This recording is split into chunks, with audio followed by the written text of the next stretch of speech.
Do not worry.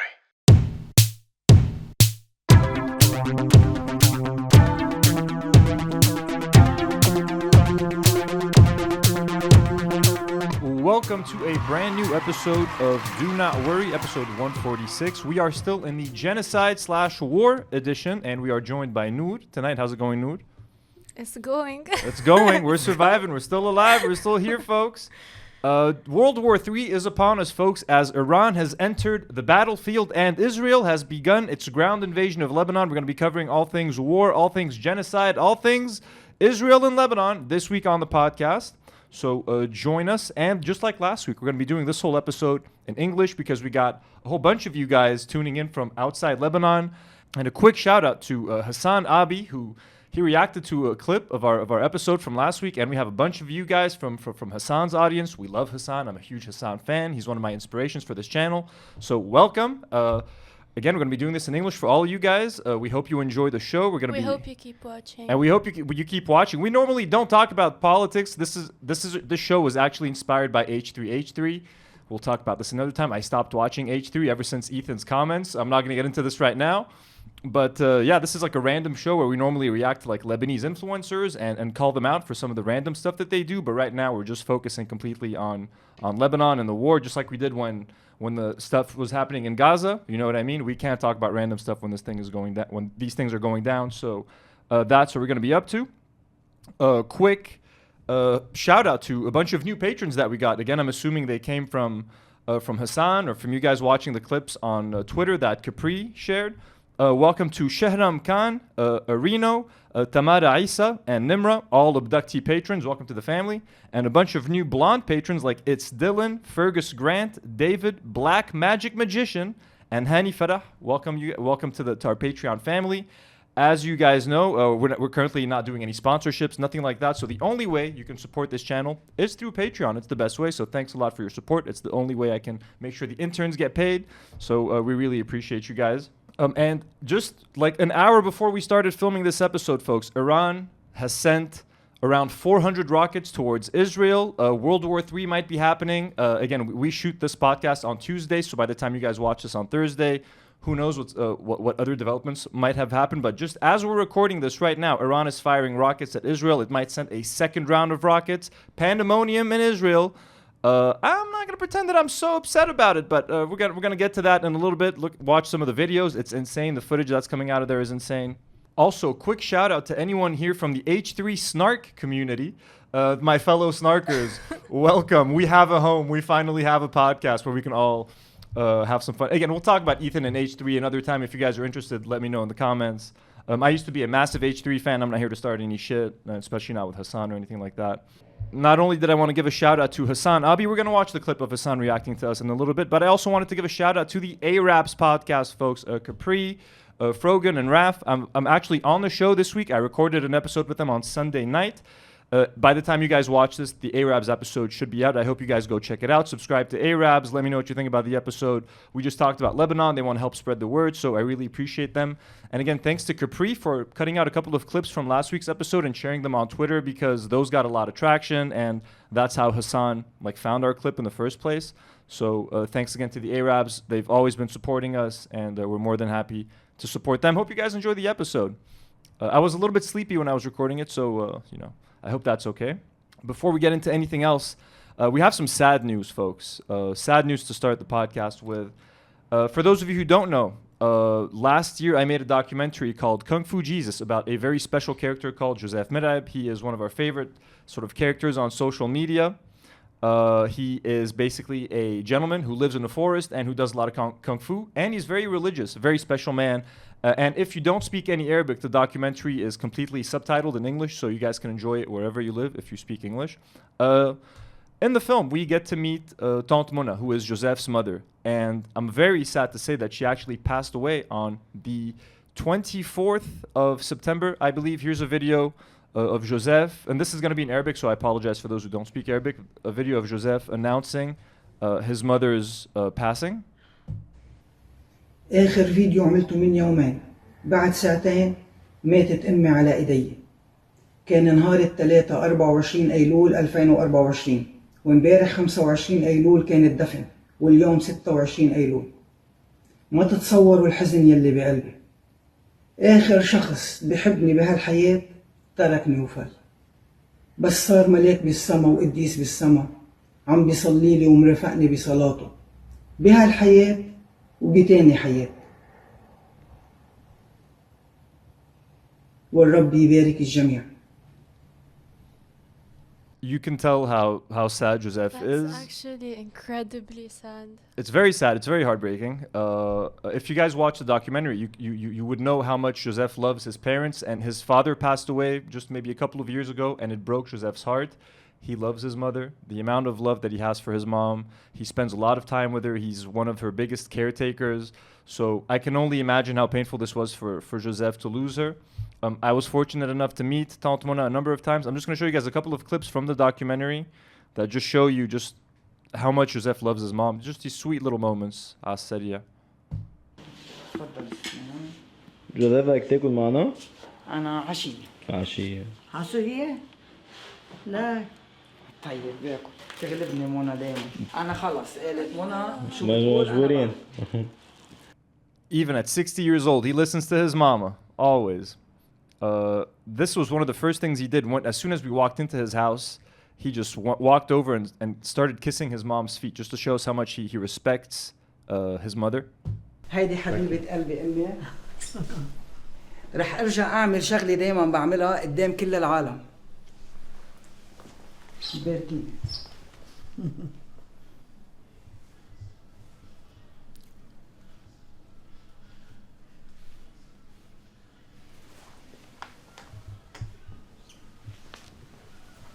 برجع بقول يلي بياخد بركة أهله بواب السما بتفتح بوجهه. إن شاء الله الكل بيعاملوا أهلهم منيح لحتى ما تندموا. والرب يبارك الجميع. تعالوا نشوف البلكون. أمي بعد فركينا برا الزريعة عندها. Dude, she's an incredibly sweet woman. He would always mention that how happy she would be anytime I would come visit. Anytime I would call Joseph, he would give the phone to his mom and I would get to speak a few words with her. I feel pretty guilty, I'm not going to lie to you guys. I had promised Joseph that I was going to go visit over the last few weeks, and things kept coming up. I had to go to Dubai for a workshop. The opportunity never came around, and I kept postponing and promising, hey, I'm going to come visit you and your mom. His mom had broken her arm, and I had a broken foot, so I was going to go visit with my broken foot and her broken arm. I never got to visit Joseph and Tante Mona before she passed away. That's the first thing I thought about when I found out that she died, and I felt super guilty. So if there's anything to learn about this whole thing, is if you make someone a promise, do it. You know what I mean? Don't wait, don't postpone. If you tell someone that you're going to go visit them, because you honestly never know when might be the last chance that you get to see them. Here is just a video of me giving Tante Mona a massive kiss. This was the day where we released the Merheb documentary. I went to his house because he didn't know how to share the link on Instagram. I was like, I'm going to come do it for you, man. And I just got to kiss his mama on the cheek.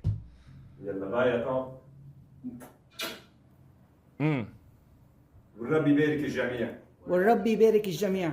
I can still feel that kiss. She's seriously the sweetest lady. I'm just gonna. She really was. And you got to meet her too. That's right. We went to lunch. I got to meet her best once. It was awesome though. We had a nice lunch with them. Here's just some photos, some family photos that we can see. Here's me, Nadim, Joseph, his two brothers and his sister Therese and Tante Mona. Here is a selfie of me and Tante Mona.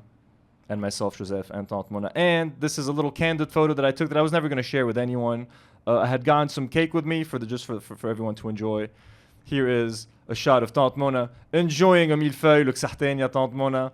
Love you very much. She's in a better place. As if things couldn't get any worse, I know. And like I found out on Instagram, bro, and I'm gonna go visit Joseph as soon as I can. This is heartbreaking. That's this is very sad. awful. Seriously. It's horrible. It's really, really sad, and especially for Joseph, someone who deserves nothing but the best things in life. So big ups for Tante Mona. I want to see some Tante Mona in the comments section. And if you haven't left Joseph a message, I suggest go on his page, leave him a message. I'm sure he'll appreciate it. And a very, very sad development. Now moving on, folks, to the potential start of World War III. So just as we started recording this episode, Iran sent between 250 to 400 missiles towards Israel. I'm not sure of the exact number. I read that at least 80 of those missiles have actually made contact with the ground. They've hit their targets. People in Israel are terrified. They're running around. It's pandemonium. Probably a lot more by now. A lot more by now, yeah. We don't have final numbers. Again, this just happened, and we're filming this right as this happened. So by the time you watch this on Thursday, there's going to be a lot more details. Iran might have struck again. Israel might have responded to the attack. Right now, all we have is the original Iranian attack. And I'm not going to lie. I'm not going to pretend that I'm very upset about this, okay? Israel has been relentlessly murdering women and children for the past year in Gaza, and they're doing it now in Lebanon for the past week. So they're getting a little taste of their own medicine, and that's not the worst thing on the planet. Let's watch some videos of terrified Israelis, which, again, I get no pleasure from this normally, but just given the circumstances and given their indiscriminate killing, this is kind of fun to watch. Oh, God. Okay, guys, we got to get off the roof. These are coming down right next to us here. They're coming down. One just about... We got to go inside. Yeah, you think it's time to go inside, bro? It probably is a good time to go inside. He's right. More videos. Let's watch more videos, folks. We have every angle that you can imagine of these rockets. We're gonna enjoy this.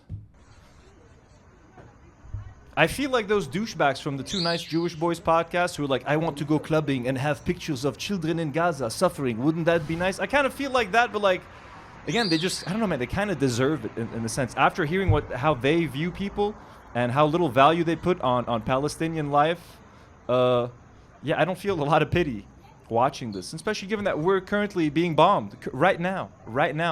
Over 2,000 people dead in Lebanon already in just a week.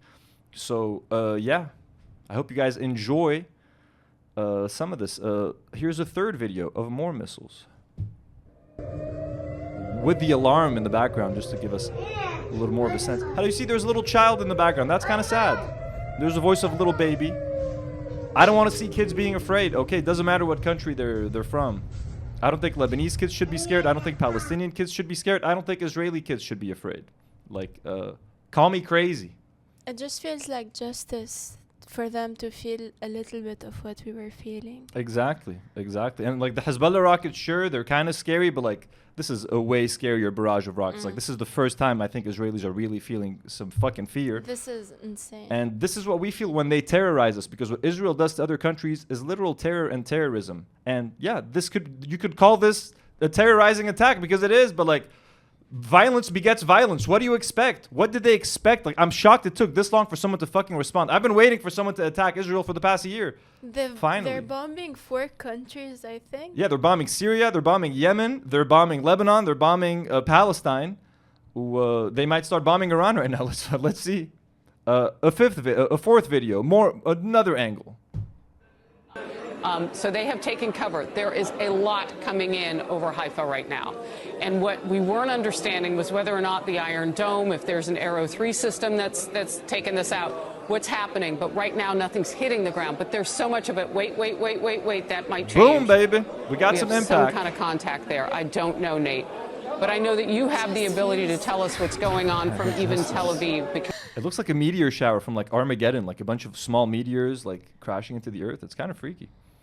Final video of the rockets, a street angle.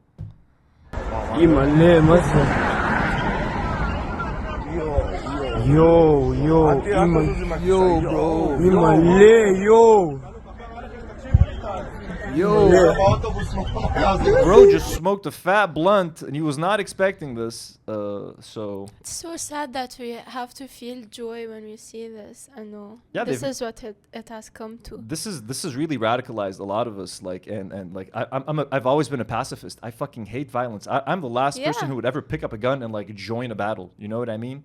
And yeah, I've become a bloodthirsty, crazy fuck apparently. Here, I mean, war does that. Look at this. Like, this is an Israeli girl screaming in fear. For some reason, this brings me joy. I guess this is fuck. Again, I really feel like that fucking bald dude from that podcast. هذا اليهودية هذه ماتت تخوف. لا تخاف يا بنت الناس الموت وحدة.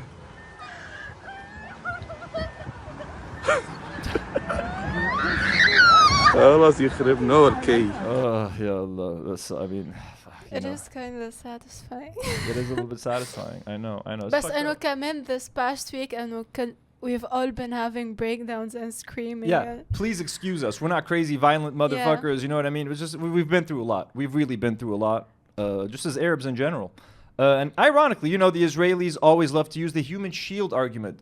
Hamas built their weapon. They put their weapons depot in the middle of population centers. Same Hezbollah. They put rockets in your kitchen. They want to kill you.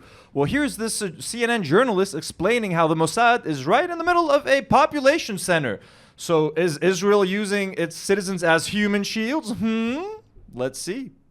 The U.S. intel view that among the targets were Israeli airfields, but also, and this is crucial, the headquarters of Mossad, the International Intelligence Service of Israel, which is inside Tel Aviv. It's in the northern part of Tel Aviv, but it's in the city. It's in a densely populated area. And of course, the concern is if you're firing, even though Iran might consider that a military target, it is in a densely populated city with civilians around it. And that's just one more layer of escalation. You don't say, you fucking idiots. You fucking idiots. Would you say that Iran is doing a de-escalation by escalation? Isn't that what Israel's doing? Like, what the fuck is wrong with you fucking idiots? You fucking Western media. Bro, I can't stand this shit. I'm sorry. Anyways, good luck. World War III. The big question is right now, who is Israel going to punish for this? Is Lebanon going to be punished for this? Are they going to attack Iran's proxy and bomb the shit out of us right now because Iran did this? Or are they going to nut up and actually try to bomb Iran? Who knows? Who's going to pay for this? We're going to find out. They might get mad and start fucking killing the shit out of all of us right now. You know They what I mean? already are. What are you talking about? More killing. Obviously, I mean more killing. Everyone's used to the standard killing. We only have 2,000 dead. That number doesn't move anyone anymore. You know what I mean? There's 50,000 dead in Gaza. No one gives a shit. We're gonna need to do better than 2,000 dead over here. Nah, it's not enough to move the West. Bring up those numbers. Obviously we're kidding. You know, best to know. It's super fucked up. But that's the latest development. And again, all of this is happening under Joe Biden's watch. Joe Biden and Kamala Harris. Like, what the fuck, Joe Biden? You dropped the ball. This is what happens when you elect an old man with half a brain who doesn't know where the fuck he is, bro, to be president. World War III is fucking happening under his watch. He's about to leave office in like fucking 3 months. Look, what a joke. As we say in Arabic, شو هالمسخرة. شو هيدا. شو هالمسطول كمان. Anyways, but speaking of, I was very last week. I kind of went all out on white people. I got a little bit angry. I was like, you know, oh, you whites coming to our country, enjoying our food. Y'all don't tip. Then I said I was kidding, and now we have a lot of white people watching us from abroad. Welcome, whites. I love you. Again, I was just kidding. And here's a great video that I saw on Instagram today from the Scottish person named Kash, currently living in Lebanon. And this person's kind of saying all the things that I wish all white people or tourists did when they come to Lebanon. So I figured let's give Kash a fucking shout out because this is pretty badass. Hello, my name is Kash and I'm from Scotland and currently I live in Lebanon. I'm still in Lebanon despite the ongoing war for various reasons. After October 7th, we saw many foreigners and immigrants from the USA and European countries leave Lebanon for their security.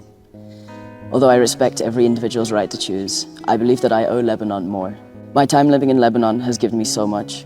The people have a beautiful soul and have become my friends and my family. The nature and the country itself has become my home. As a Scottish person and white, I already hold an immense privilege and I have a passport that allows me to travel freely. This is not the case for many Lebanese, Syrian or Palestinians here, and many don't even have the right to leave their region in Lebanon. I don't want to be someone who profits from everything that Lebanon has to offer and has given me, and then leave when the people around me are struggling the most. I'm also well aware of my government's own complicity. Our embassies ask us to evacuate, whilst our governments approve military aid to Israel. Those same weapons are being used to murder hundreds of innocent lives in Lebanon. I will not leave whilst my government is sending weapons. The UK is complicit in the murder of civilian lives, and if I should be one of those lives, they will be responsible for that too. Just imagine if no one had left Lebanon, that instead of leaving, we took to our embassies and we demanded that they stop sending weapons to kill us. This is the power of the people. I also stayed to bear witness. I stayed to bear witness to the atrocities and to the results of international law not being upheld, and to stand alongside my friends. wherever you are in the world, and whatever your political opinions may be. We need to stand up for humanity and in solidarity and for liberation of all people living under occupation. As Frantz Fanon wrote, when we revolt, it's not for a particular culture. We revolt simply because for many reasons we can no longer breathe.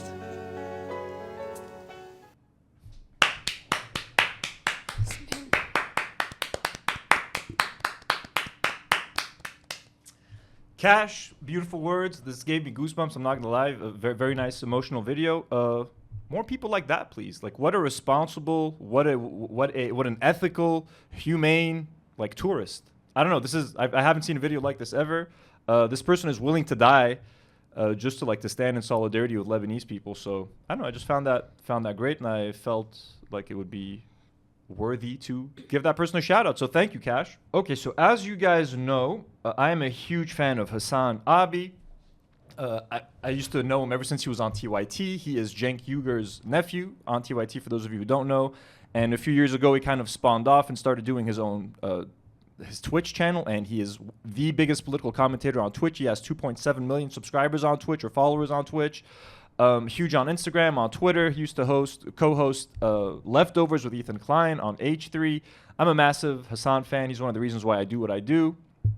And what's crazy is that he actually got to react to one of our clips from last week's episode. Friend of the show, again, Capri Sun Papi from the Ayyrabs podcast, cut out a couple of clips from our episode last week, particularly the last minute of me talking to Nadim about how we might die in this genocide and how hopeless we felt. Hassan reacted to it on his stream, so let's just watch that for a little bit. Again, I watch Hassan almost every single day, so it is insanely surreal to see my face on his screen as he's reacting to my face. It's absurd, it's crazy, and I find it silly to even be happy about something like this while my country's being bombed and killed, but this means a lot to me. It's not, because I know you want to be heard. I want to be heard, and I want to spread the word. So the fact that Hassan got to put my face talking about how hopeless the situation in Lebanon feels in front of potentially millions of people, I can't appreciate it enough, and I can't thank Hassan enough, and I can't thank Capri enough for cutting that clip and putting it online. And because of that, Hassan found it. So let's just watch Hassan react. This is an inception of reactions right now. Radicalize that existing population anyway.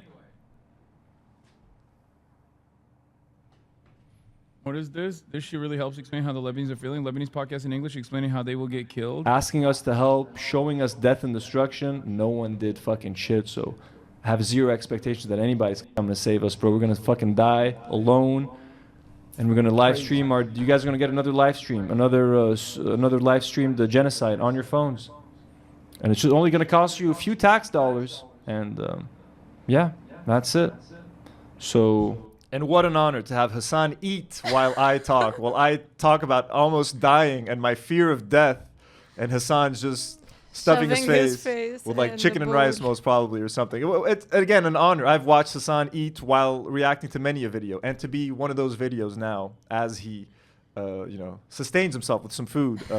Sahteen qalbak ya Hassan. I hope you enjoy that meal. So it might seem crazy, but we might die. We might die, bro. We might. No. Less likely to die than people in the south, but we might die in this fucking conflict. Look at me, Hassan. They might decide to blow up the fucking... Look into my eyes while I say I might die. Driving on a bridge, fucking blow it up. Go to a hospital, blow it up. Then they'll say that we were Hezbollah agents and we were hiding weapons or whatever. They'll come up with any excuse. The hospital had weapons. The school was on top of a weapons cache. Yeah. Thank you to our patrons. If you want to support us, we're an independent YouTube channel living through a war right now, so we appreciate your support. Great plug. Abura Zaryura and Josfer, welcome to the family. To everyone in the south, stay safe. To everyone in Lebanon, thank you for pausing with the Patreon link. I'm kidding, obviously. But thank you. That's it, bro. It don't matter what your fucking background is. You don't have to be a fucking card-carrying Shia Hezbollah supporter, dude. At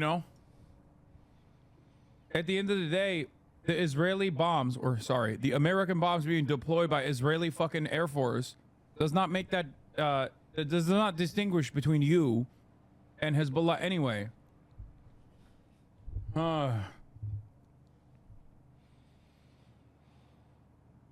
That's why I kept repeating. This is the same shit that they did with Hamas. But it's so funny that that happened only 12 months ago at this point, and some of you dumb motherfuckers are literally coming in here and repeating it for Hezbollah. So there you have it, folks. I'm so petty, folks, that I even screen recorded the part. So in his next stream, I put out a tweet just thanking him for reacting to the video. He looked at the tweet and he liked it on his stream. I even screen recorded the 18 seconds where he did that because I'm like, I couldn't believe it. I'm like, he saw it again. He mentioned us a second time. He said that he hopes that me and Nadim are safe, folks. That just made me so happy. Yeah. Apparently, I hope these guys are. Lebanese are feeling Lebanese podcast in English. Explain. I hope these guys are doing all right. Thank you for covering Lebanon. We're doing all right, buddy. Thank you, Hassan. Found our pod. Yeah, it was because of Caprice on Pobby. Thank you, Capri. Again, just I'm gonna stop spending time on this. Again, it's just crazy. One of my literal idols in the space, in the creator space, just giving us a small shout out and just giving us a chance to tell our story to the world. He has a much bigger audience than we do, so I hope this helps. I hope this brings a little bit more eyeballs to what's happening in Lebanon. I hope this can help humanize the situation here, even though we don't need to explain that we're humans and explain our value, but in the world that we live in, and after a year of Gaza, I think we have to. So I'm going to try my best to just keep spreading the word. And again, thank you, Hassan. Love you so much. So ever since last week, Lebanon has been, again, we've been getting a barrage of bombardments. Again, Dahye in Beirut, the southern suburb of Beirut, is being completely destroyed. It's going to end up looking like Gaza most likely when all is said and done. The south of Lebanon is being completely destroyed. Baalbek is being completely destroyed, and a lot of other random little villages here and there. But those are, I would say, the three main areas that are getting the brunt of the damage: Baalbek, Dahye, and the south. And I mean, in one of the attacks, we have a bunch of attacks. Let me just show you this massive bombing. And we're going to lead to, obviously, the blast that killed Sayed Hassan Nasrallah. So here is just another random massive blast.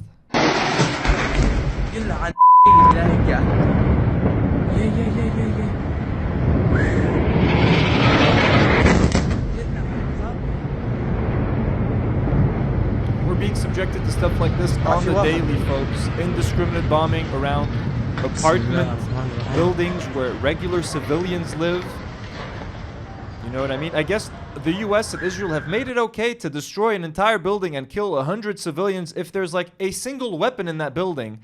And like they're setting such a dangerous precedent, bro. They're so fucked up. I'm so disgusted, again, by the US. As a US citizen, folks, I'm a US citizen. I am disgusted by what the United States are doing. I would honestly never set foot in that country again if it weren't for my family living there and me having to go visit. But it is absolutely disgusting. There's tons of footage of explosions that I can show you, but there's no point. It's all over the internet. They're destroying Baalbek. They're destroying Dahye. And they tested the limits in Palestine. Now they're just like having fun. They're just having a good time right now. No one said shit in Palestine, so halla, they're going crazy. But this is the most massive explosion, folks. This right here, they dropped 85 tons of explosives. This is the blast that ended up killing Sayed Hassan Nasrallah. They dropped this in the middle of Dahye, destroying about 6 apartment buildings in the process, folks, just to kill one man. Check this out.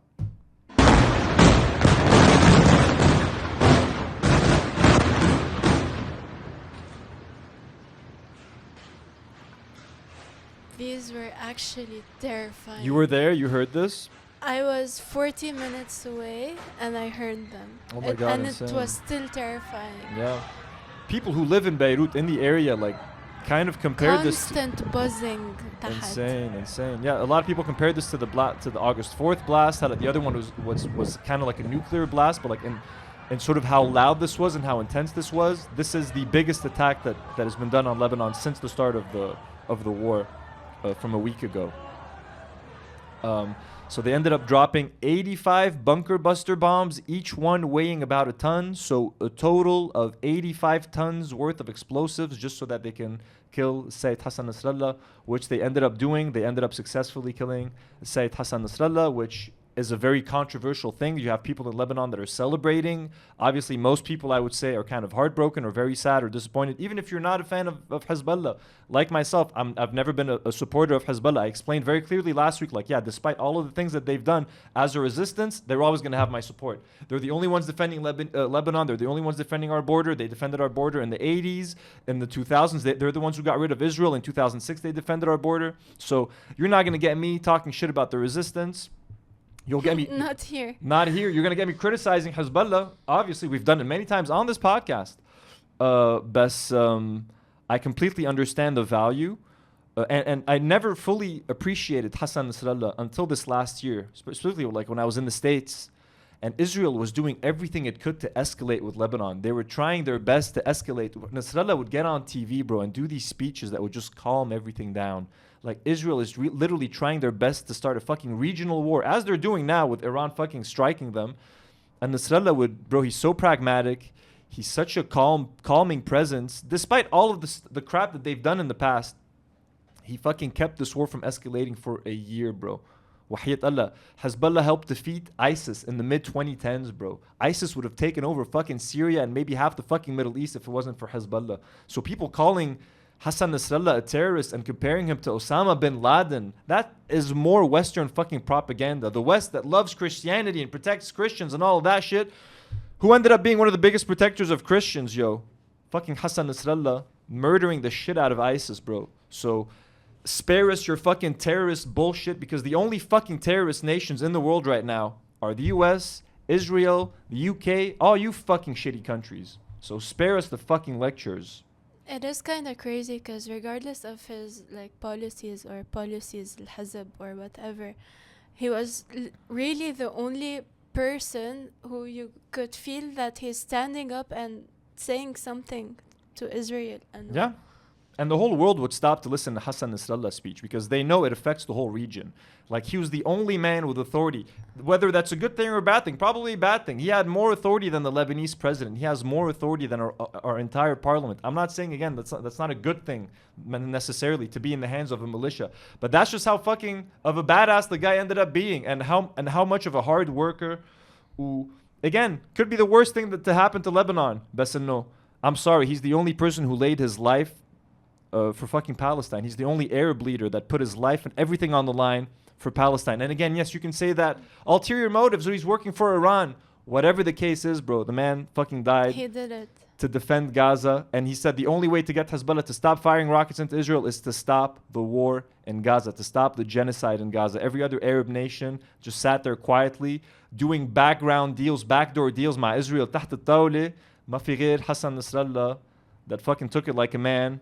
وهلا الجيش, the only reason the Israelis aren't crossing into Lebanon, or they're trying to but they're unable to, is because Hezbollah soldiers are at the border keeping them the fuck out, and they're going to eat them alive. So Anna, my condolences. I was very sad. His death was surreal. It was really hard to swallow, and we were never like actually fans of exactly, but it's very demoralizing, and you feel his absence. We're waiting for the Nasrallah speech with a few days within the war to give us updates. Now he's not going to be here to give us updates, and I'm sorry, it doesn't matter who they replace him with. We have no Anna. Nasrallah has been part of my life, for better or worse, for 30 years.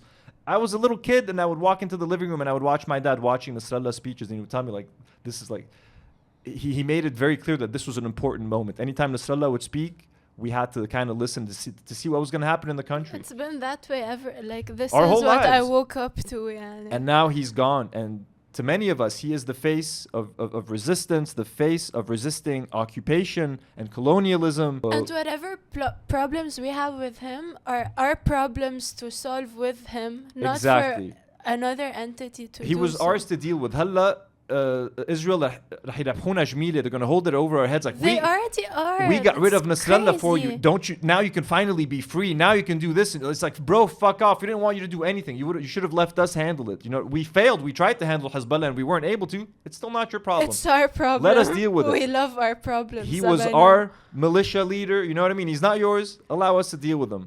Ironically, a community that has been defending Nasrallah all week, ever since his passing, is the gay community. So as you guys know, Nasrallah was famously, and like Hezbollah, they're against homosexuality. They would make speeches and they'd have these initiatives, we need to stop homosexuality in Lebanon, etc.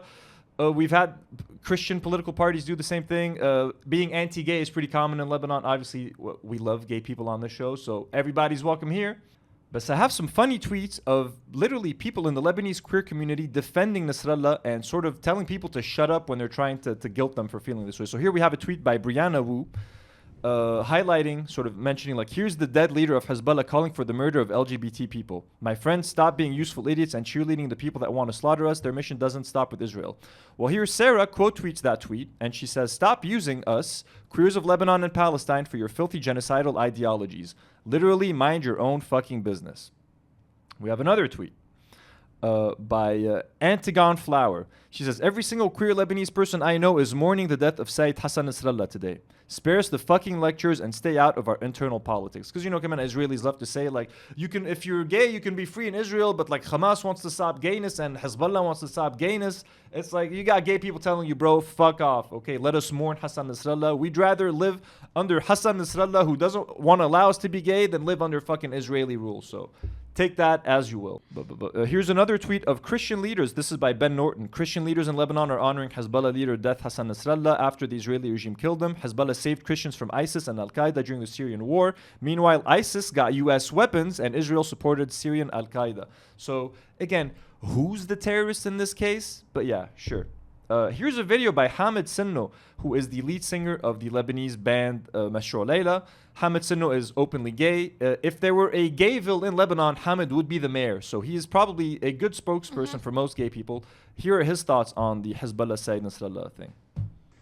يا جماعة سوري بس عن جد في منكم بتكفروا القديس يعني. كلنا عنا كان مشاكل مع الحزب وانتقادات عن نصر الله.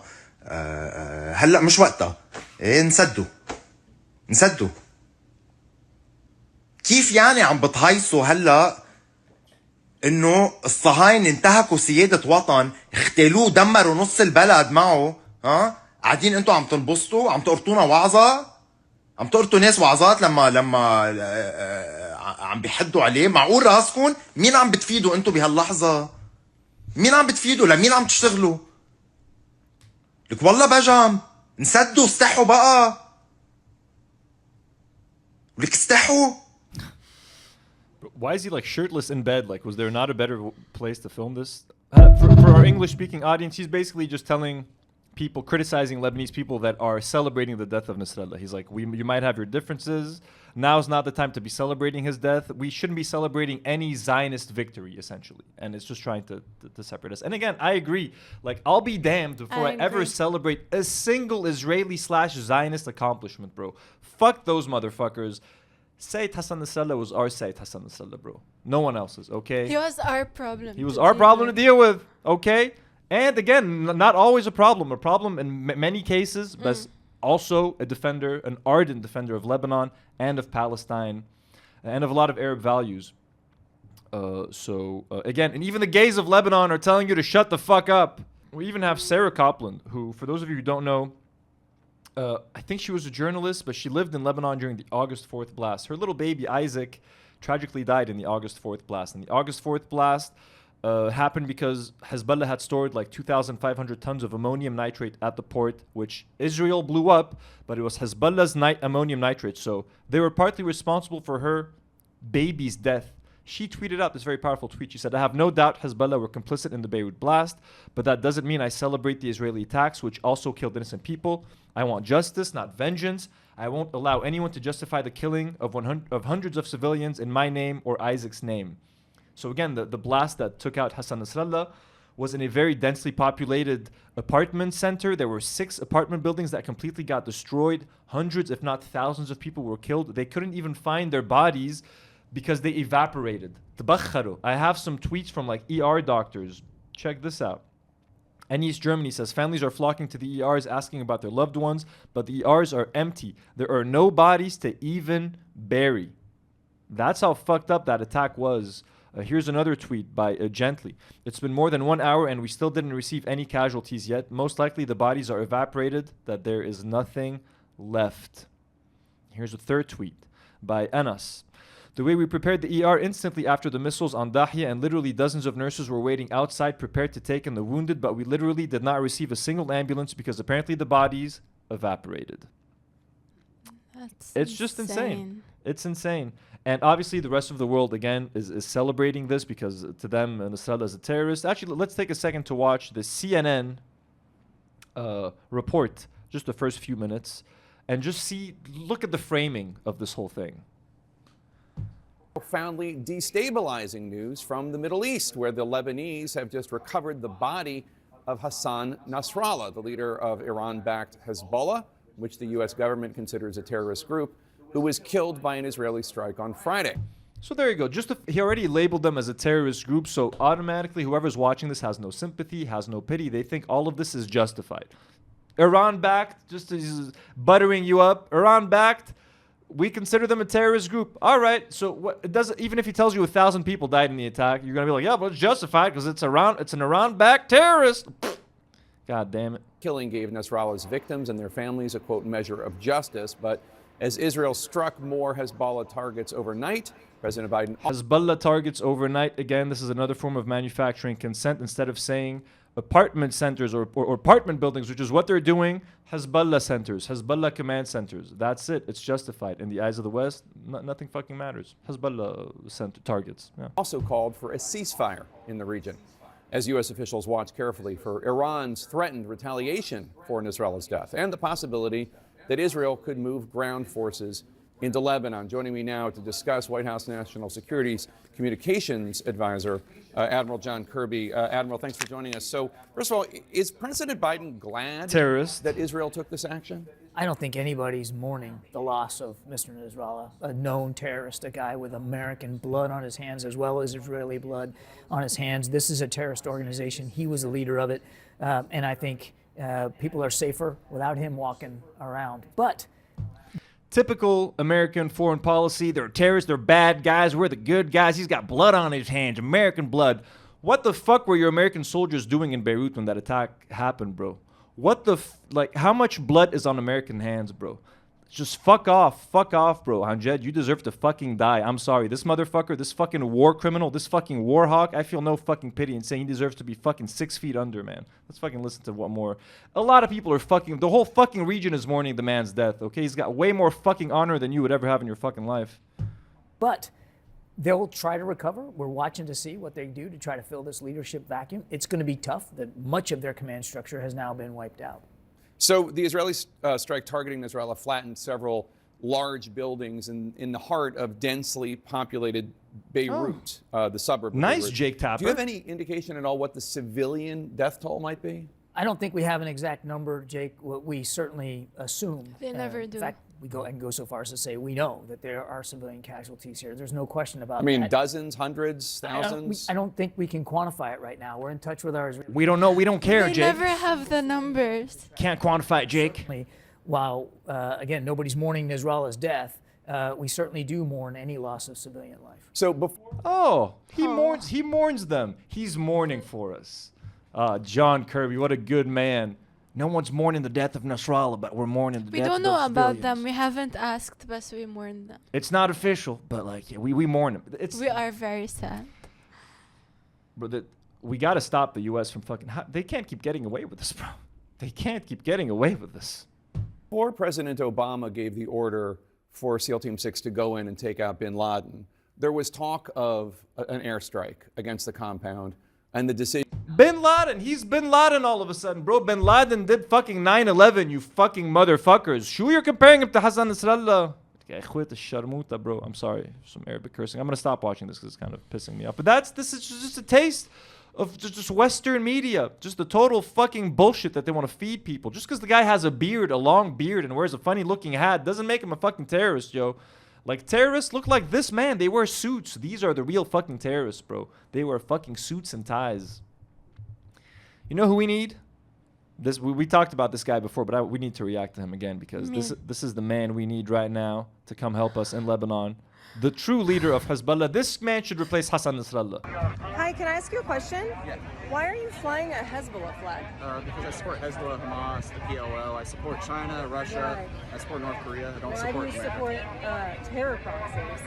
Because America is a terrorist state, and so is Israel. Well, you can disagree with American foreign policy, but this is literally a flag of a terrorist state. Well, Kamala and Trump. I'm pro-Palestine, All right, and I Kamala's would a never fascist. fly that Well, flag. Kamala's a fascist. You're What a do fascist. you know about Hezbollah? You're a fascist. What do you know about Hezbollah? You're a fascist. What do you know about Hezbollah? That they kill Americans who occupy countries they shouldn't be in. So fuck America and fuck you, faggot. Carrying the little dog. I can't get over it, dude. He's holding the little dog and the huge fucking flag. He's like a short little dude And with a all little. that sass. He's fucking amazing. And here's a badass photo of our man right here. I think probably AI generated, but God bless him. The hero we don't deserve, but the hero that we need. The next leader of Hezbollah, folks. I'll put my life in his hands. So we have a video, actually an Israeli-made video of how they took out Nasrallah. So it's pure propaganda. Let's see. Oh, okay. Let's watch a little bit of this. See what's up. Let's see how let's see how Israelis are framing this attack. On September 27, 2024, the Israeli Air Force launched a meticulously planned airstrike that eliminated Hezbollah's chief, Hassan Nasrallah, along with several high-ranking members of the Iran-backed group. And thousands of civilians carried out in southern Beirut targeted a heavily fortified bunker located 60 feet underground, where Nasrallah and other Hezbollah leaders had gathered to discuss strategy amid rising tensions with Israel. The airstrike targeting one of the most secretive and fortified locations in Lebanon is one of the most significant Israeli military actions in recent memory, look at all these potentially apartment reshaping buildings. the geopolitical landscape of the Middle East. The operation that killed Nasrallah, leader of the sound effects. Iran-backed Hezbollah group, was not a spur-of-the-moment strike.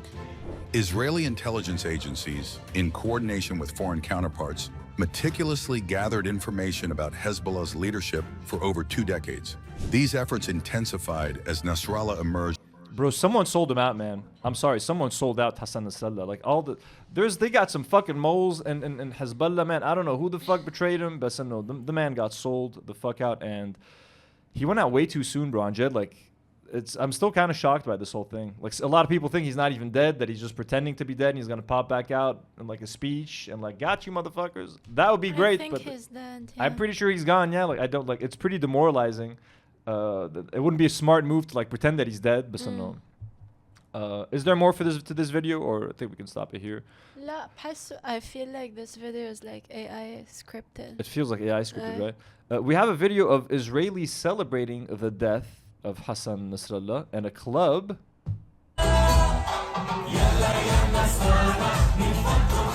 What's funny is that like there's the red triangles over their heads.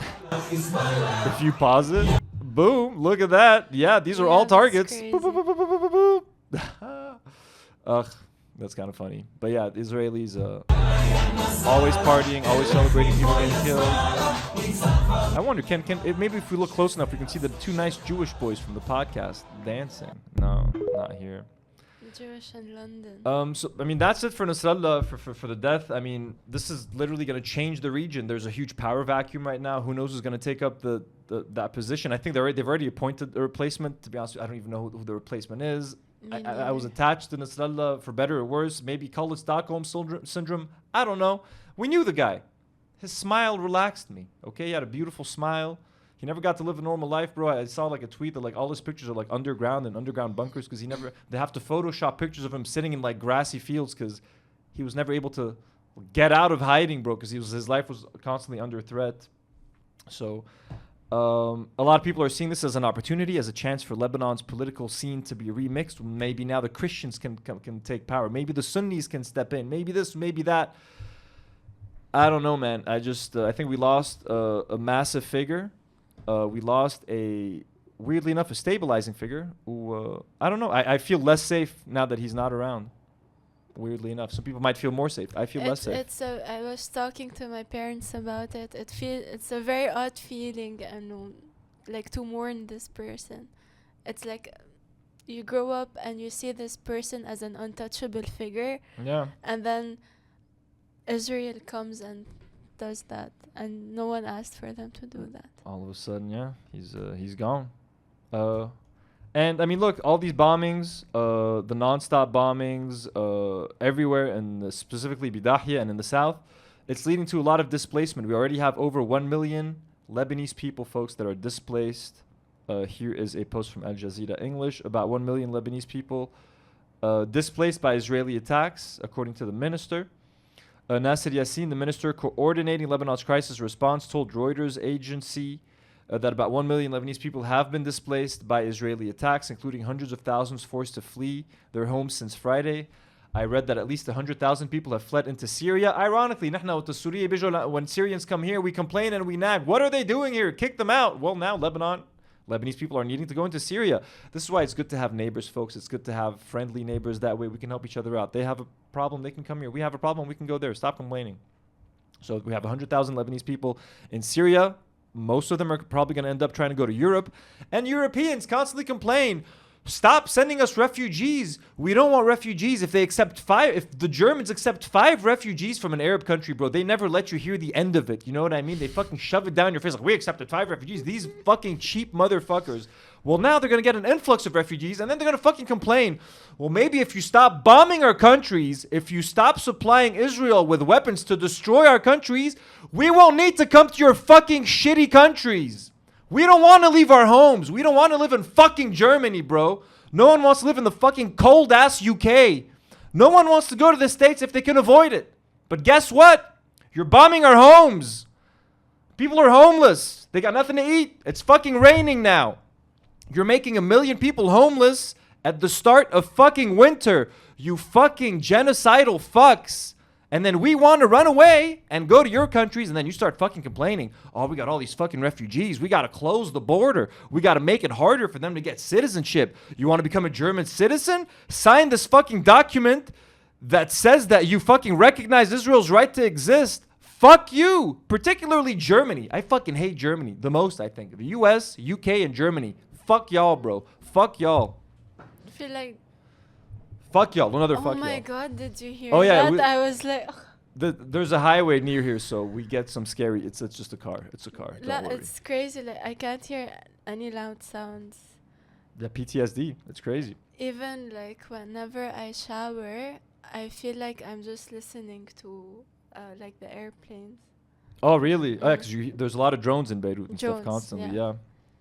Here's a video of citizens from Dahye. Because, again, the Israelis send you messages at like 3 a.m. People are asleep. They send them, evacuate your homes. You have 10 minutes to evacuate. Bro, these people are fucking asleep. You think people are checking Twitter? You think old people are checking Twitter in the middle of the night to find out that if they need to evacuate? So here's a heartbreaking video of thousands of people leaving Dahye in the middle of the night on foot, bro. Meshi, some of them have just a little backpack, some plastic bags with whatever essentials they could grab before they had to leave their home, bro. Stripped of their dignity, stripped of everything. Look at that.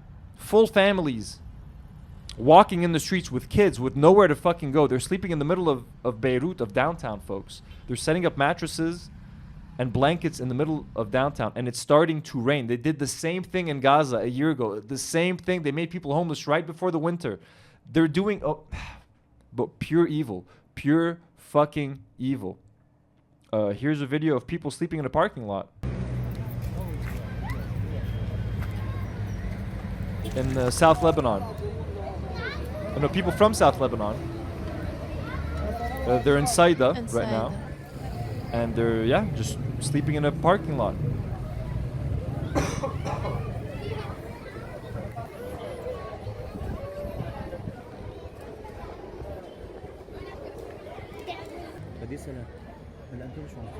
And again, we have to show you stuff like this just so that you guys can consider us human. You know? I've considered, like, should we show you pictures of cute dead kids? And we have a whole folder with pictures of victims, but we don't want to pull this card. Like, we shouldn't show you pictures of dead kids for you guys to think that we're human. You know what I mean? There's tons of them. You want to see them? There's thousands of dead kids from between Gaza and between Lebanon in a few weeks. Just look at these kids right here. It's homeless. Really devastating, and it brings you down a lot when you see that. It's very sad. Here's a picture. Look at this. You have a man on a wheelchair, now homeless, sitting on a beach with his family. Here's a little baby right in front of the mosque in downtown Beirut on a makeshift little bed, drinking his bottle. What's this kid gonna do in the winter when it starts raining and when It rained at the same night this photo was really? And taken. It was crazy and it was raining heartbreaking. today already. There was already some rain today.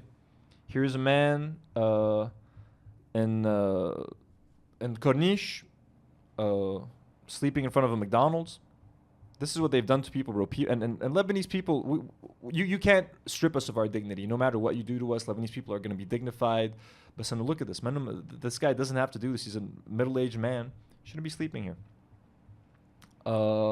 Here is a heartbreaking video. So Lebanon has a problem with domestic workers. We have the system called the kafala system, where people will bring domestic workers from African countries or like the Philippines and make them work for like basically slave wages. And a lot of these workers have now been abandoned. Their employers have left. They've abandoned the country and they've left these people to fend for themselves. Watch this. The sun is too much. It's a very racist system. I want to go this place, down the beach. Actually, this is my first time to see sea. It's my first time in Lebanon to come and see sea. And I saw the sea, and I see the fish so big like this. إسرائيل dead يعني هيك اجت هون بالليل اجت على البحر نام على البحر يوم الصبح راحت على البيت جبي شوي قرار اجت هون.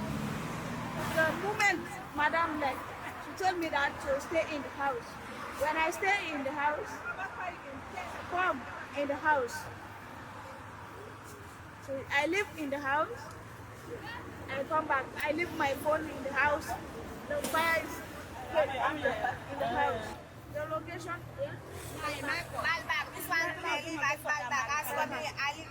The first day they attacked from Sur,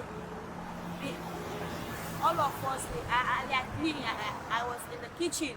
Madam was going to buy now. She left me in the streets. She told me there is plenty Africa here. Let me find my sisters. Can you believe that? So her employer ran away to Dubai, left her in the streets, and was like, go, there's a bunch of African ladies, just go meet them, you'll be fine. And just a heads up for anyone who's not from Lebanon, Lebanon can be a very racist country, particularly to domestic workers that are coming from Africa, Ethiopia, the Philippines. We think we're better than everybody here, and we think that if someone is coming here to work as a domestic worker, that makes us superior to them. So it's extremely fucked up. I'll be the first to admit. There's a huge youth movement behind abolishing the system, like abolishing the kafala system. So not everyone here is racist. Not everyone agrees with these policies, but like there's still some generations that hire these domestic workers and make them work for barely any money. It's a very fucked up system. They like take their passports away, etc. So and it's heartbreaking because these ladies are adorable. All our clothes from yesterday, boom. No dressing. All down. This is all my dressing. Did you see my dressing? All this one, Madam, you see? This one. This one. This one. I have kids from Africa. I have my family. I don't have phone. All my, Madam house. We don't have money to use. Now we are staying in the streets. Look, we don't have food to eat. It's the problem. I want to go back. Very sad. And this is this is a consequence of the war that is like an indirect consequence that you don't really think about. When we think of the war right now, we think of the victims, we think of people that are getting hit by bombs. Well, these people are getting hit by different kinds of bombs. They're being thrown out into the streets because people are running away. They don't have their passports, they don't have money, phones. They left their phones. They have no one. Their passports have been confiscated by their employers. They're fucked. Also, a lot of people are trying to help, so please, if you can donate and... Yeah, absolutely. Political Pen, our favorite. The most racist Instagram page, probably, political. So they posted this video of what looks to be people from South Lebanon or Dahye that have moved into an abandoned building, or like a building that just no one was living in it, just for temporarily because, you know, there's a war and they're being murdered. So let's just watch this video for a second. But the framing of the video is trying to make these people look bad. Like, oh, ew, look at the nasty, poor Muslims coming to our areas to take our homes. So this is trying to, like, fearmonger. Typical political pen. Typical. Yeah, mommy, regarde les pauvres. Les musulmans. So let's read the caption. Let me see what he actually said, because there's a lot of racist comments. Any post of political pens It's full of has racist comments, of course. So here's the caption. A group of displaced individuals stormed a residential building in Beirut with some chanting in support of Hezbollah's former Secretary General Hassan Nasrallah. This behavior does not reflect the stance of all displaced people from the south, but the invasion of private property remains unacceptable. The Lebanese state has a duty to protect its citizens' private properties, as is the responsibility of any state. At the same time, the government must take responsibility for providing safe shelter for the displaced, even if it did not initiate this war. What a fucking dumbass. Well, first of all, bro, the government has made no fucking plans. The government is doing nothing to help anyone find a home. It's literally private citizens like me, like Nour, like potentially you. It's up to us to find these people homes. So what the fuck? If no one's helping them find a house and they find an empty building, bro, they're gonna get in there, because it's better to be in an empty building than be on the fucking streets. Wouldn't you do the fucking same, bro? They've been let down by the Israeli government, by Hezbollah, you could say, potentially, for starting a war that they maybe couldn't fucking win. Who cares? I'm not saying that. They're let down by the government that's doing nothing to help them. هلا بدكم تعملوا fear mongering. شوفوا هالفقراء poor Muslims, they're coming into they're invading our homes, they're invading.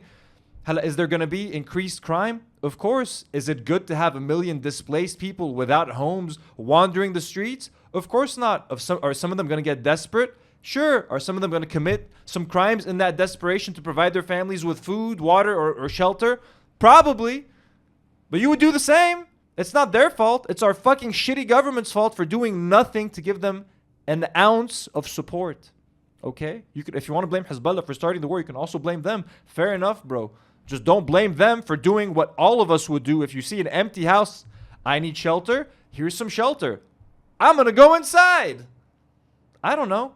But some of this, it's very clear what the goal behind this video is, behind this post. It's just to scare people. It's to deter people from greeting these people and having them in your home, from hosting them. Don't be afraid, folks. If you have a house, if you have an opportunity to help anyone from the south or from Dahye, please do so, because these people desperately need your help. You have families of 5, 6 sharing one bedroom. That's if they're lucky enough to get a room. Otherwise, they're in the streets. Here's some footage of Dahye, just to show you why these people are being displaced and why they have to leave. Because look at how their home currently looks. This is Saint Therese. This is the Saint Therese like area in Dahye. Here's some footage that has been sort of a camera strapped onto a bike. Check this out. It looks unrecognizable. This is literally Gaza, bro. Look at all these apartment buildings completely flattened. Dahye is a vibrant community with shops, with restaurants, with little cafes, with the hookah places, people walking everywhere. It's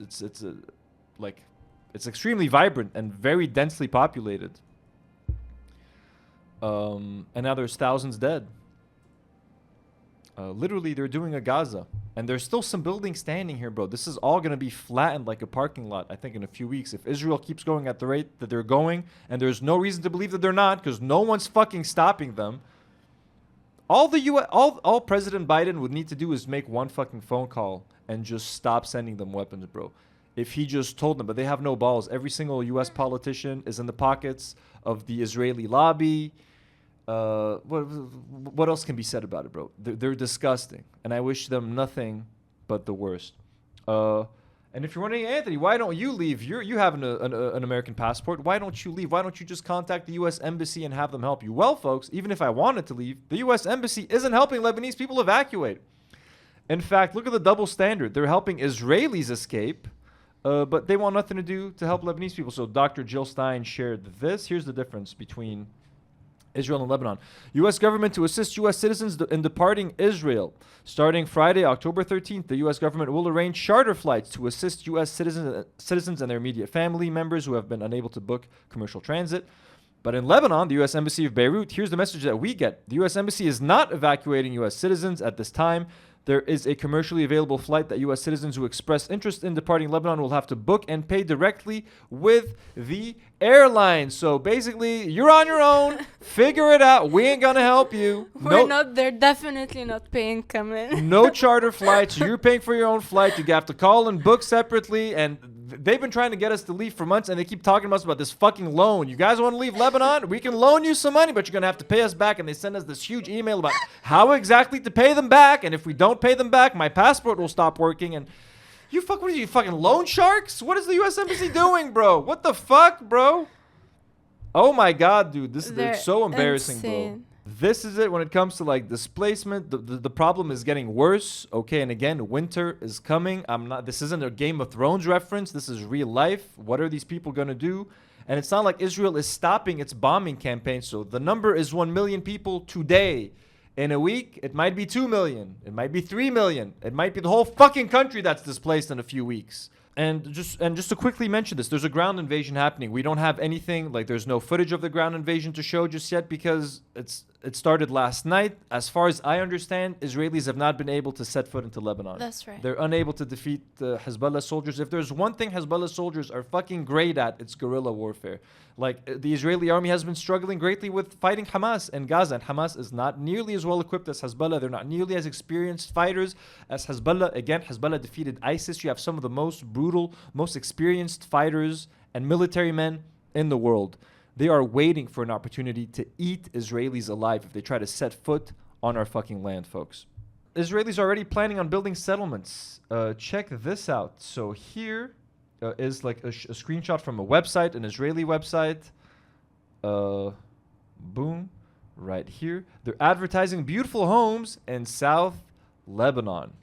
They say, we are happy that in Lebanon they understand that we are preparing for the marketing of the apartments and are doing advertising for us at their expense. We did not take a foreign land. So yeah, this is what they're going to be saying. We didn't take a foreign land. In the words of the heads of state, Lebanon is part of the land of Israel, which belongs to the people of Israel, a gift from God as written in the Torah. The land of the Canaanites and Lebanon as far as the great river, the Euphrates. In our generation, God is giving us... It's the same shit again, folks. They're going back to the Torah. Oh, look, this holy text promised us this land thousands of years ago. I guess we got to take it. And they've been starting to manufacture consent shway, getting people used to the idea that maybe Lebanon is part of Israel. Here is an article from the Jerusalem Post. Is Lebanon part of Israel's promised territory? And they deleted this article, by the way. So this is a tweet from Bizan, our hero Bizan in Gaza. She said, and by the way, they deleted the article after it was widely circulated. What's the reason? A game, a controversy, a psychological war, a message, intimidation. What is Israel doing? Here's another article in Haaretz. It says the Israeli minister claims that Lebanon cannot be defined as a state and the IDF should establish a buffer zone inside its territory. So now, because apparently we don't have a president, we're not technically a state and we're fair game for anyone to come take us over. Oops, you snooze, you lose. You're ours now. And it says Israel's Diaspora Affairs Minister Amishai Shikli said that given the Lebanese government's failure to exercise its sovereignty over Hezbollah-controlled southern Lebanon, the IDF had the right to take over areas from which missiles could be fired into Israel. Oh, really? You could just take over any part of Lebanon that you want. I want to see you guys try. I want to see Hezbollah soldiers fucking eating you motherfucking pussies alive, bro. You're being fucking... The IDF is a bunch of fucking 18-year-old marketing consultants versus fucking real men who ate fucking ISIS for breakfast. Good fucking luck, motherfuckers. Good fucking luck. And if Hezbollah doesn't get you and you fucking take over the South, bro, people like me are gonna fucking arm up and come and fucking take it from you. You think resistance is Hezbollah? Resistance is an idea. Resistance is a feeling. It's a thought. It's a way of life, bro. If you take over someone's land, someone sooner or later, Muslim, Christian, Druze, atheist, it doesn't matter. They're gonna pick up arms and they're gonna fight for what's theirs. You motherfuckers. So go back to your fucking land, which is New fucking Jersey, you motherfuckers. Marketing consultants is so real. Man. They are. They're a bunch of fucking pussies, bro. All they're good at is doing fucking TikToks and dancing. You think Hezbollah soldiers are doing fucking dancing TikToks? So yeah, the ground invasion, it was terrifying. I stayed up all night watching. Nothing has happened yet. By the time Thursday rolls around, who knows? But they at first they said it's going to be a limited ground invasion. It's going to last a few days. Now they're saying it's going to last a few weeks. Of course, because they're not going to be able to set fucking foot in Lebanon because Hezbollah soldiers will eat them alive, just like they did in 2006. You can bomb us from the air. That's all Israelis can do. But when it comes to man, actually facing someone with a fucking rifle, let's see what happens. Quick, I just want to talk about Plestia. We just mentioned Jezzine. I mentioned her last week. Like, she left Gaza to come study at Ayyrabs in Lebanon, and now the genocide has followed her here. She actually addressed it, and she put out this tweet. Israel keeps ruining my life. Even though I'm no longer in Gaza, here I am in Lebanon, stuck in a war zone again. I was full of excitement and hope for a better future as I pursued my master's, and now university is off because there is a war. Lol. I went from worrying about being alive or getting killed in Gaza to being forced to leave and go to Australia, then coming to Lebanon to study and worry about grades, and now I'm again in a loop of wondering if I'll be alive or not. Plestia, if you can leave Lebanon, please leave. I really don't want you to be here. You do not need to see this again. You were lucky enough to escape Gaza. Please, if anyone can get Plestia out of here, please get her out of here, bro. She does not need to relive this trauma a second time. If Lebanon is ever safe for you to come back, ya ahla wa sahla. But right now, Plestia, we cannot have you be hurt here. You know, you made it out of Gaza. Please make it out of here, because the Israelis will not try to stop, and they will try to take you out. I just want to talk about this really quickly. As if we're not dealing with enough right now. A bunch of inmates, 130 prisoners ran away in Jezzine. So I just saw a bunch of tweets. I saw a tweet from War Monitor. Like, there are reports for a serious security event in Jezzine attempting to gather info. For now, residents should stay indoors and lock their homes. It was vague as fuck. Then this person responds, Diane tells them, inmates escape from the prison. Give the people some context. Everyone will think they're events related to the Israeli war. Then I found other tweets that I didn't have time to screenshot. Like, they're shooting. You have inmates running around. They're shooting everywhere. Please lock your doors. It was like fucking panic, bro. So yeah, it turns out 133 inmates. It's like Arkham Asylum, bro. Like, the crazies were let loose of Arkham Asylum, and they were running around fucking Gotham City, terrorizing and shooting everybody. I don't know why I find this so funny.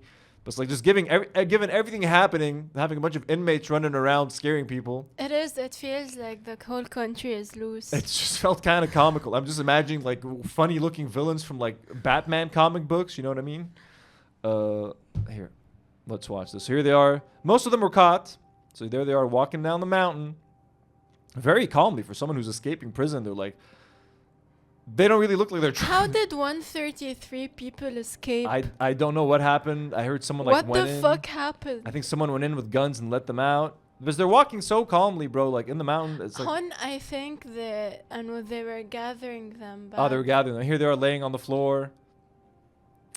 And they were getting their names. This one got a little kick on the shoulder. Wonder what he said to piss the guy off. I saw the original video, by the way. He was just asking for his name, and he didn't say it loud enough, and he was like, "Ali sautak." But anyways, just a little fun aside. You know what I mean? We got a bunch of prisoners running around. Apparently, 130 out of the 133 got caught. Maybe they're all caught by now. Who knows? But if you live in Jezzine, I hope you're safe. Must have been scary. Netanyahu did a speech at the UN. Everybody walked out. Here it is. Oh, very dramatic. Look, Netanyahu's giving a speech to an empty UN. Honestly, this performative stuff does not do anything for me anymore, guys. Okay? I don't give a fuck if the UN walked out. Guess what? Did it stop him from throwing bombs? No. Nut the fuck up. Change the way the UN fucking votes and vetoes work, because something's not fucking right with the UN, okay? I don't give a shit that you guys walked out. I'm not going to give anyone any credit for this. No one's getting a fucking pat on the back from me. Stop sending weapons to Israel. Send troops to help us. I don't know. Whatever the fuck you need to do is, that's what you need to be doing. But performative crap like this, like walking out of a speech, how do we spend this? Doesn't do anything. So please spare us your bullshit, honestly. Your theatrics. We don't want any of that shit. We want actual policy. Stop sending weapons to Israel. Okay? Make an actual difference. None of this pussy shit right here. Didn't he give out the order of bombing Hassan Nasrallah from the UN? From his hotel, bro. From his hotel. From the UN or from the hotel, like one of those two. But like, just motherfucker. Disgusting. بالأوتيل بالUN compound. There's a video that went viral of a dad basically picking up his family during a blast. Okay, went viral, like, holy shit, look at how dramatic this is. But there's a little bit of dark side to the story. But There's a very dark side to let's watch the viral parts of those videos first. Basically, this first video. This is all on a lighter side, by the way. Yeah, this is on the lighter side. So this went viral on Twitter of like a mom was filming her daughter, and then halfway through filming her daughter, she had to go film the blast, and like it went viral. Halfway through the video, and I think this is the Nasrallah attack.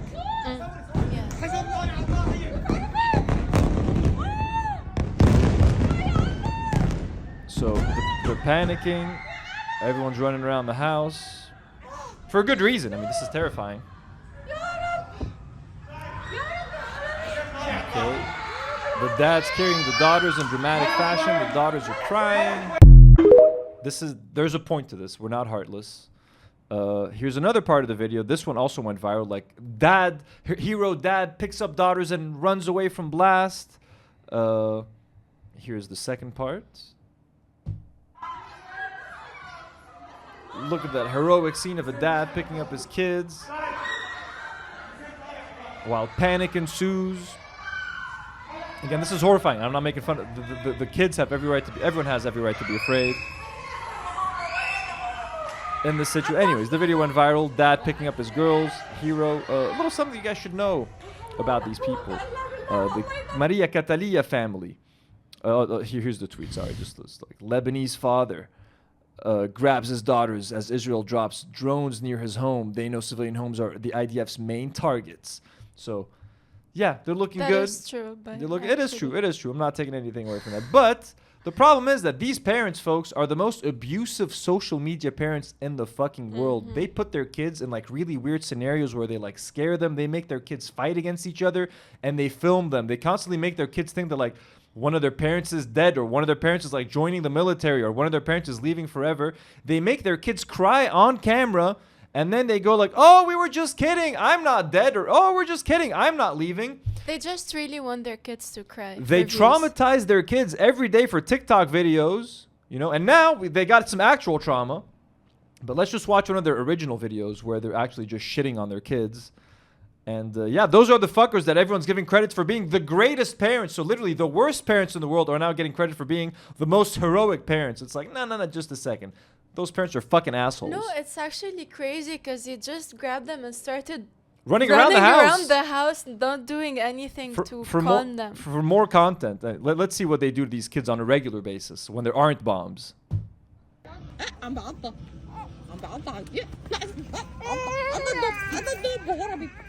Look. So she just let the dog bite her kid and she scared the other kids. Yeah. And now the other kid's scared and crying, and she's just filming them. And look, oh, the dog bit you. The dog bit you. Oh, you're crying. Let me film you as you're crying. Bro, what the fuck kind of mom is this? You know what I mean?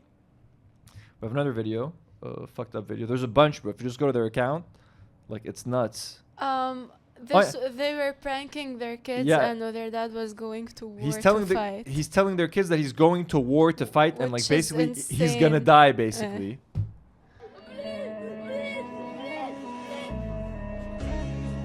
They're like, no, please, Dad, don't leave us. Daddy, please don't leave us.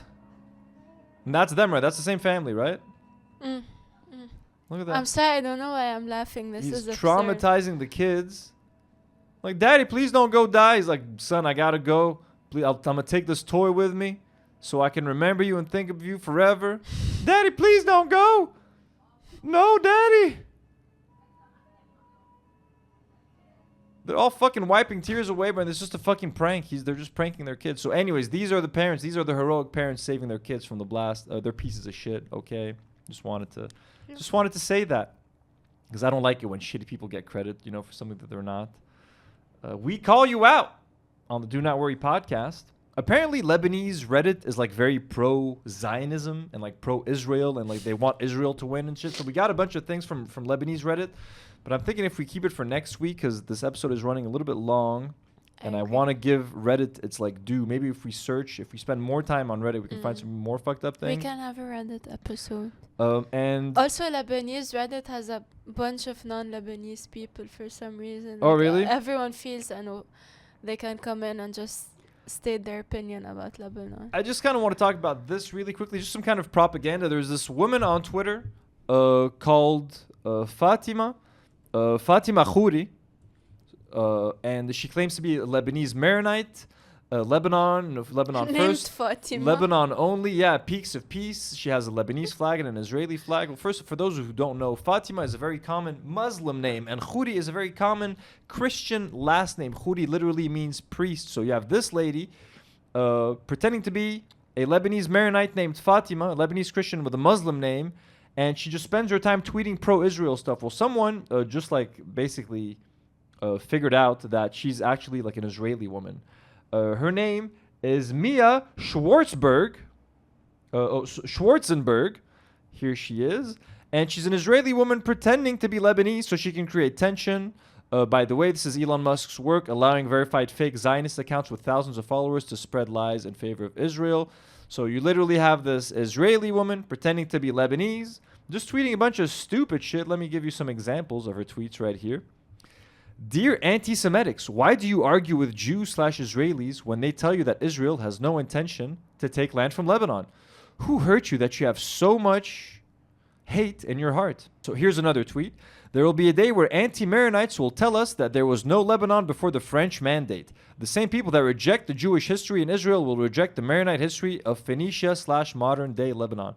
Again, she's Israeli and Jewish with a Muslim first name talking about Maronites and stuff. Anyways, it's fucking crazy. This is just how desperate Israelis are. There's also this Lebanese Israeli guy called Jonathan who we talked about like a year ago or something.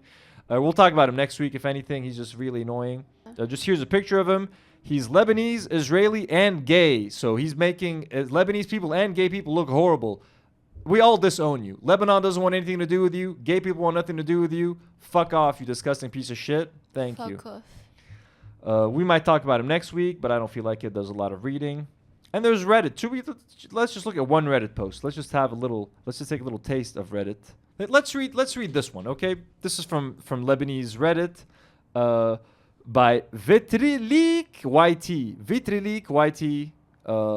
The shit everyone is scared of admitting. Oh man, this is already starting intensely. All this war is happening because of Iran and Hezbollah. Also, fuck Palestine. Ooh, very cool. They started almost fully operating from Lebanon, which led Israel occupying us for fucking 18 years. And guess what? Where the fuck were the Palestinians in the 2006 war? No fucking where. Yeah, bro, because they were like living shit lives in fucking concentration camps. Yahmar. But Hezbollah will take any opportunity to attack Israel and wipe it off the map. But they won't, because they're fucking weaker than Israel. They literally went to war with zero air defense. They literally built their bunkers under our feet. Civilian areas.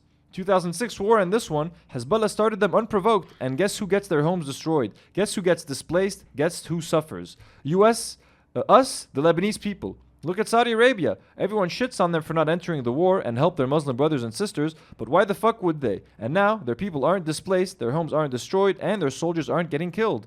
Not only all that happened, but now we have a foreign invader on our lands, attacking and destroying our villages, and it's not even our fault. We have an Iranian-funded group playing with our lives and only caring about the destruction of Israel. Also, let's say Israel is pushed to the brink of extinction. These motherfuckers will nuke the Middle East with no hesitation. Lebanese people didn't want this, and Lebanese soldiers didn't want this. We don't even give a shit if Israel exists or not. We just want peace. I mean, you were going to work and spending happy times with a family in 2022 while Israel still existed. This war stops, you're going to rebuild your home and live life normally. Israel is gone. You're going to rebuild your home and live life normally. What the fuck changed? Hezbollah needs to learn one thing and one thing only. Mind your goddamn business and stop starting wars. No one gives a shit if Israel existed or not. No one cares if you want to be heroes. No one wants wars. So stop this fucking crap. It sounds like a 12-year-old fucking wrote this, bro. What a stupid, selfish take. It sounds like a fucking 6-year-old fucking wrote the 12-year-old. Like, fuck Palestine. Bro, that's why I don't like Reddit. It's all like edgelords and shit. Bro, Israel wants the idea that Israel doesn't want Lebanon is so absurd. You have the biggest proof right now. The fact that all they're trying to do is get rid of Hezbollah. They're trying to invade the south, bro. Any chance they get to take fucking land, you've read the articles. Does Lebanon even have a claim to their own land? Is Lebanon even a state? Wasn't Lebanon promised to us in the Torah? Get over yourselves, bro. Israelis want Lebanon. Khalas, I'm tired. This episode is long, so Before we let you guys go, there's just one more thing that I want to highlight. Lorde, the pop singer, popular. Is she British? Is she American? I don't really know where Lorde is from. She was punched in the face for attending a. So Lorde was beaten up by Zionists in yesterday's protest for Lebanon in London. Where is the international community? She uploaded these photos on her Instagram. There's a few more. Someone just straight up punched her in the face, bro. So Lorde, welcome to the family. We love you. You're a good white person. You're a good Westerner. We love you. We need more people, more Westerners like Lorde who actually stand up for us and are willing to get punched in the face for it. Let me just make sure that we haven't forgotten to go over anything. There's so much to talk about, folks. There was a no garlic, no onion video I wanted to go over. We're gonna call it an episode, folks. I hope it wasn't too long. Again, anyone who's here from HasanAbi's stream, we love you so much. Thank you. Thanks again to Hassan. Anyone who's here from Reddit, anyone who's here because of Capri's clip, anyone who's here because of Ayyrabs, thank you so much. Please share this video with anyone who you might think might be interested in hearing a Lebanese perspective on what's happening. We really need to fight for the world's attention because we saw what happened in Gaza. People were speaking out for a year. People like Jezzine, Mu'taz, Plestia sharing their stories day in and day out. No one cared. The genocide still hasn't stopped. They're getting murdered in droves every single day.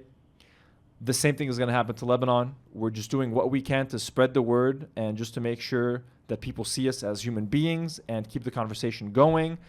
I have no illusions. I know that we might be on top of people's minds like right now for maybe a week or two, and then very soon people are going to forget about this. You're going to forget about this podcast. I know how it works. We only have your attention for so long, so I just want to make sure that we let you know what we want to let you know when we can while you're still looking at us, because in a week or two or three, your eyes are going to turn elsewhere. You're going to forget all about us, and we're still going to be getting killed like the people in Gaza.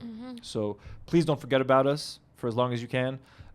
Thank you to our brand new patrons. Let me just thank them one more time. We have a lot of patrons that I'm not going to have time to thank today because we got so many new ones. Shahram Khan, thank you. Areno, Tamara Isa, Nimra, It's Dylan, Fergus Grant, David, Black Magic Magician, Hani Farah, thank you so much for joining our Patreon. We love you guys. Let me just take a second to thank some of our other patrons who I didn't get a chance to thank so far. Our God-tier patrons like Rifat Fakih, Elia Mujabir, Jessica Ann, Jax Lehman, Siso Hayek.